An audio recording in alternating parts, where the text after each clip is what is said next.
Hey, what is up guys, it's Diego back in the video. Hope you're all doing well in our time of quarantine. I can imagine if you're following all of the recommendations, then it's probably been a couple of boring weeks. But luckily we have amazing people out there doing their best to bring us some entertainment, even while working at home. So big thanks to anyone who's been doing that, and big thanks to anyone that is still working during this whole pandemic. I can imagine it being a bit difficult to do, seeing how different things have been these last few weeks. Now, I know that you're probably tired of hearing about this whole pandemic, and trust me, you're not alone.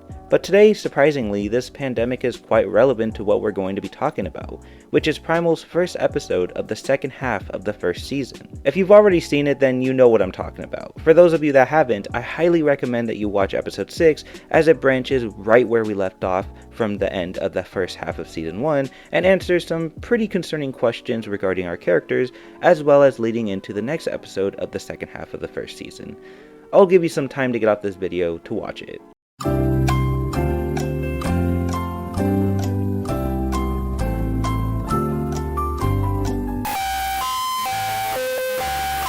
Okay, glad you're back. Hope I fooled you, because if you did watch that episode, then you'll know that it doesn't at all fit my description, as in this 6th episode of Primal, it was nothing more than an April Fool's prank on the fans of the series.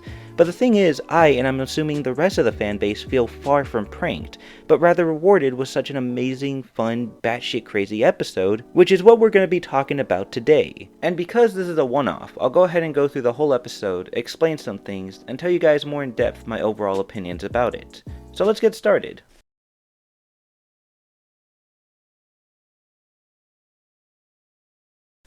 The episode begins with a herd of Brachiosaurus roaming around their nesting site. All seems very peaceful until out of nowhere, a crazy zombified looking Parasaurolophus comes running out of the woods and bites one of the Brachiosaurus' legs, only to be tossed aside by said Brachiosaurus hard enough to kill it. At first the bite seems minor, but soon enough the Brachiosaurus comes down with whatever sickness the Parasaurolophus had. You okay there, buddy? You looking a bit green there. Oh, he's vomiting blood. Okay, somebody get this guy some Pepto-Bismol. Once this Brachiosaurus fully succumbs to whatever disease the para had, it begins a murder spree, biting, stomping, and brutally murdering every single Brachiosaurus in its herd. Once the carnage is finally over, our two beloved characters, Spear and Fang, finally enter the scene, discovering the horrible genocide of dinosaurs that were just murdered. When the diseased Brachiosaurus reveals itself, our characters book it through the woods and eventually find a small chasm, to which they jump into no problem, only to be followed by the diseased dinosaur.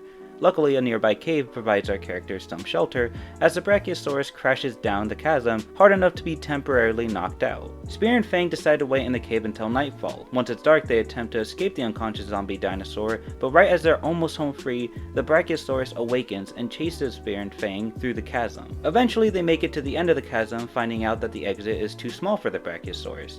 The diseased dinosaur, now stuck in the exit of the chasm, struggles to free itself, as Spear and Fang cross what is soon to be revealed as a lava field as the ground under them starts to erupt. As that's happening, the Brachiosaurus manages to free itself and jumps right into the lava field, completely breaking the ground under it and sinking into the lava. Spear and Fang are able to escape the jaws of the sauropod and watch it as it sinks into the lava, eventually burning itself to the point where it's nothing but ashes. The episode ends by fading away from our characters as they process the events that just went down. So I think it goes without saying that I absolutely loved this episode. Even though it seems to be just a one-off episode that strives away from the plot of the main series, it's much more than that. In case you couldn't tell, this whole episode is based around our current global issue, as in the episode an unknown virus is being spread, which greatly affects our characters. And I think they did a good job at making this episode unique and having their own spin on it from real world events, while at the same time still proving the point they're trying to make. And while I do believe it plays a role in it, I don't think the episode is trying to point out the virus alone, but rather how the virus can cause mass hysteria and where that hysteria can lead to. This is evident to the title of the episode, which is called Plague of Madness, which could very well be referring to the virus itself within the episode, but it could also be pointing out how the virus begins to take a negative effect on the environment around it, and how that negative effect, if dealt with poorly, can lead to even more destruction and madness through means of hysteria and panic. And that in itself is almost like a plague, as panic and hysteria can spread just as fast and be just as damaging. And that is proven in the episode with how fast the chaos ensued shortly after the Brachiosaurus got bitten.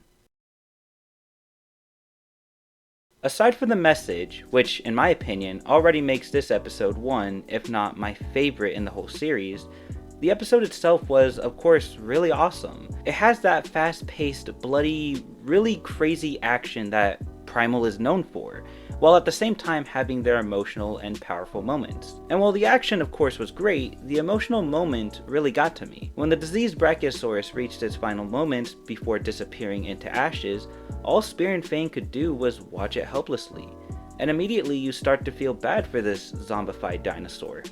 While in most Primal endings, all enemies that have been defeated and killed, it's often treated as a win, but in episode 6's ending, it's treated as a tragedy. And I guess it's because it all comes down to the fact that, at the end of the day, the world that Primal is set in, no matter what you are or what your intentions are, you're vulnerable to the tragedies of this world. And in this case, those tragedies resulted in an unintentional enemy. This episode reminded me a lot about the third episode of the main Primal series, which is centered around a group of mammoths hunting down Spear and Fang after the duo hunted an elder mammoth from their herd. In that episode, we really empathize with who our main enemy is supposed to be, which are, again, the mammoths. However, in this episode, it's clear that Spear didn't want to kill the mammoth, but knew he needed to for food. And accepting that reality is something that the rest of the mammoth herd seems to be familiar with, as when they hunt down Spear and Fang, they're not doing it because they're out for blood. They're doing it because they're looking for the tusk of the elder mammoth, which Spear had taken from the kill. Once the herd does get it, they take it to a graveyard where they honor their fallen herd member. Because they were only after one thing from Spear and Fang, they didn't really seem to mind that they had killed one of their own, but more so took the one thing they wanted to use to honor him. It's like they've accepted the fact that they might be hunted and killed, but at least want to be honored and remembered by the rest of their herd. While the series itself is pretty emotional, it's really known for its fast-paced action sequence and very brutal nature. And while this third episode was action-packed, it strived away from the typical structure this series usually has. And it's kind of the same for this one-off episode, which I think is kind of the point, seeing how this was supposed to be an April Fool's prank. Overall, I really like this episode, and I hope they do more one-offs like this in the future, as it's a really cool concept that really has good points. Anyways guys, I hope you enjoyed this little video just talking about Primal's newest episode. I thought it was really cool, and I really can't wait for the continuation of this series coming this autumn, as definitely something to look forward to. But until then guys, I hope you just stay safe, and if you enjoyed this video then be sure to leave a like and subscribe for more Primal content and other cool dinosaur stuff I post on this channel. That's all I have to say for now guys, thank you so much for watching, and please, have a nice day.